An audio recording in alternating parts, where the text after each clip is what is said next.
The House Speaker race has gone so far off the rails that no one remembers what rails are anymore. Let's back up to Tuesday when Jim Jordan called for a vote to get himself elected as Speaker. 20 Republicans voted against him, which is bad. But this is a party that says giving tax breaks to rich people equals more money for poor people, so, wouldn't say math is their specialty. While Jim Jordan has been meeting with his colleagues to try and calm their fears, his supporters have been spreading his message of love, joy, and peace to Republican holdouts and their wives.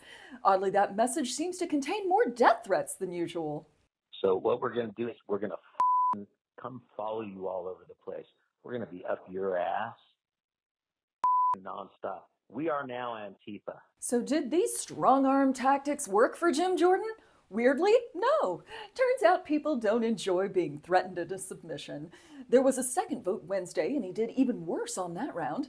After that came an extremely contentious meeting where Matt Gaetz got yelled at and booed, but the point of the meeting was maybe we give Patrick McHenry more power for a bit while we sort this out. And since that was a sensible proposal, it was immediately shot down by the hardliners, who ignored the fact that they caused this mess in the first place. Okay, that takes us to the Friday morning vote, the third round, where Jim Jordan continued to lose ground with 25 Republicans voting against him. At the moment, he's still planning to forge ahead with more rounds of voting, but everybody's already thinking about Plan B, C, and D. Oh, I'm sorry. Let me explain that to Matt Gaetz real quick. Matt, a plan is when you think about the possible consequences of your actions before you do something. I know planning is a foreign concept to you, except for when it comes to stocking up on boner pills and Red Bull for an all-night bang sesh, so I'm happy to break it down for you. Now, we had to go ahead and film and edit the show, but given how chaotic and surreal this whole thing has been, we're not sure what crazy things might happen between now and the time you see this, so we're going to try and cover our bases with some quick takes here. Republican leadership is prepared to start issuing death threats written on the backs of $100 bills to swing voters. Jim Jordan is now wearing a singlet and challenging other nominees to, quote, wrestle for it. Kevin McCarthy has stabbed Matt Gaetz in the congressional shower with a broken Chardonnay bottle. The poorly conceived Hang with Mike Pence event was canceled due to the House stalemate. Matt Gaetz is president now? Jim Jordan is now passing out slips of paper to every Republican that say, I like you, do you like me, yes, no, maybe, circle one. All the candidates will be put in a room with a starving tiger. Whoever survives gets to be Speaker. Let's head to Trump news now because that mofo is fucked. Sidney Powell has pleaded guilty in the Georgia election fraud case and agreed to flip on Donald Trump. As one of his attorneys and closest confidants, she's got inside information that is going to be juicier than a Georgia peach. Upon hearing the news, Jack Smith called Fannie Willis and thanked her for the early Christmas present. The reason this is significant is because it appears to be the start of a domino effect. You see, Sidney Powell and Kenneth Chesebro were both supposed to start their trial today, but now that she is flipped, he has also decided to flip so that he's not the one holding the bag. And now all the other co-conspirators are going to see that, and suddenly everybody's flipping like pancakes at a Denny's, and they're all pointing their fingers at one man, Donald Trump. I don't smoke, but if I did, I would be having a cigarette right now. But that's not the only bad news for Trump. Judge Tanya Chutkan has issued a partial gag order limiting what Trump can post on social media. Immediately following the gag order, Master of Self-Control Trump posted on his Truth Social platform in all caps, "Will appeal the gag order ruling, witch hunt." He then shared Letitia James's home address with his followers online, so that gag order seems to be working great. This flagrant violation forced the judge to add an addendum to her earlier order, limiting the number of capital letters Trump can use on any post. George Santos is threatening his colleagues with retaliation if they boot him from the House. In response, Jim Jordan said, "Hey, I'm the one threatening my colleagues this week. Wait your turn." President Biden headed to the Middle East where the ongoing Israel-Hamas war threatens to spill over into a larger region-wide conflict and possibly increase the price of oil and cause a global recession. Now, you may look at this and think, how could a U.S. president possibly care about oil in the midst of all this human suffering? But something tells us he'll pull through on that. In these troubled times, there is one thing that Republicans and Democrats can actually agree on. Well, two if you count that they both hate Ted Cruz. A new poll shows that both parties agree that the Afghanistan War wasn't worth it.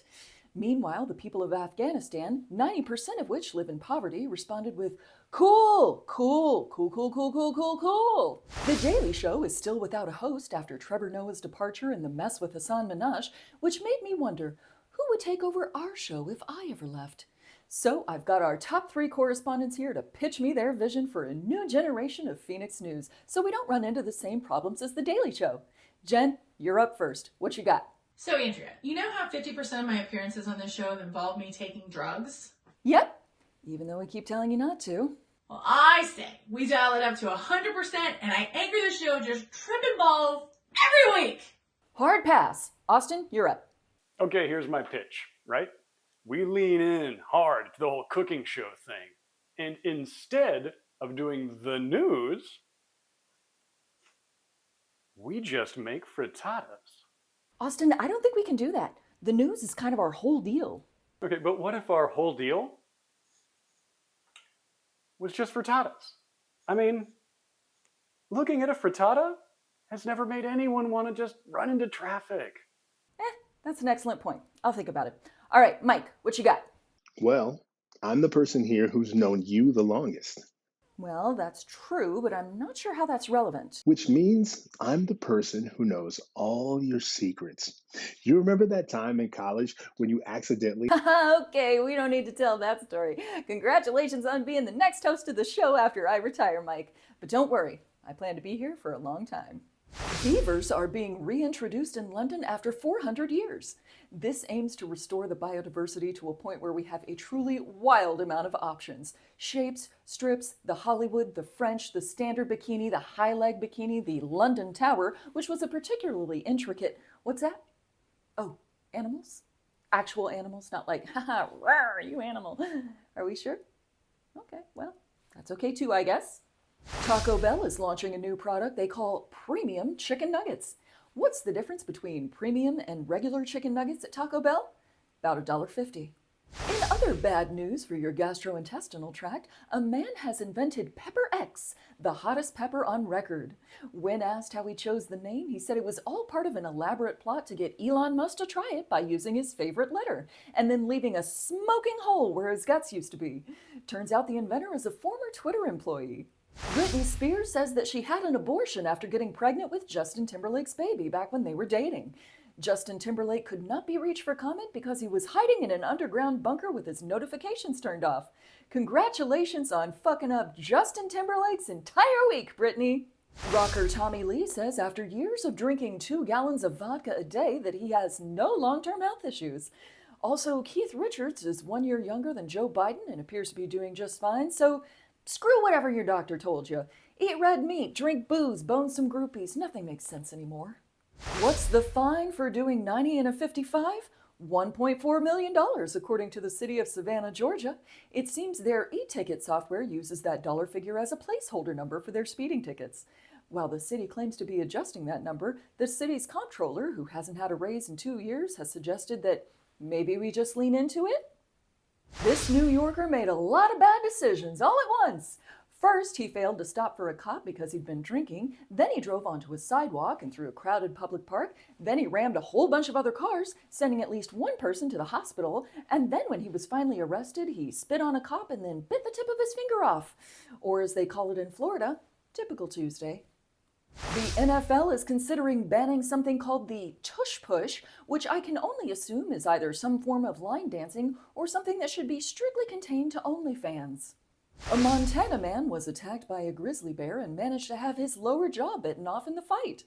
After a month in the hospital, the man said that he, quote, will win round 2. When interviewed near his salmon stream, the bear said he'd already won rounds 1, 2, 3, 4, and 5, but is happy to send the guy back to the hospital whenever he wants to go. A New Zealander smashed the world record for the most bungee jumps in a single day after making 941 leaps off of a bridge. Oh, this just in, he also smashed the world record for the most number of times vomiting in one day.